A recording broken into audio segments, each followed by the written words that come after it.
কিছুদিন আগে ভাপা পিঠাটা বানিয়ে রাখছিলাম। আসলে সময়ের অভাবে ডাবিং দেওয়া হয় নাই। তাই আপনাদের সাথে শেয়ার করা হয় নাই। নরমালি আমার শীতের মধ্যে ভাপা পিঠা খেতে একটু বেশিই ভালো লাগে।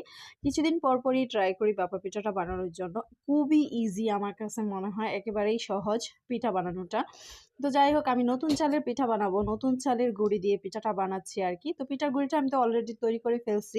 আমি ১ম এ পানি আর লবণ দিয়ে মাখিয়ে তারপরে জালি দিয়ে চেলে নিয়েছি। এতে করে পিঠার যে ডোটা, গুঁড়িটা সেটা কিন্তু খুব সুন্দরভাবে ঝুরঝুরে হয়ে গেছে।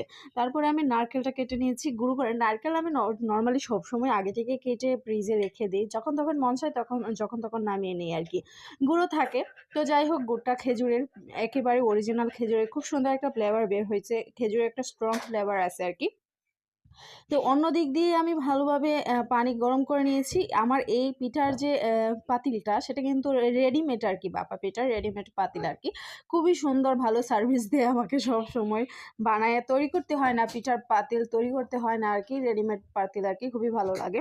তো যাই হোক এই দিক দিয়ে আমার ১ম পিঠাটা হয়ে গেছে। এটা ২য় পিঠা আরকি। জাস্ট আপনাদের সাথে শুরুতেই শেয়ার করে নিচ্ছি। তো পিঠার কালারটা লুকটাও সুন্দরভাবে ফুটে উঠেছে এবং গুড়গুলা উপরে বেশি উঠেছে, তাই না?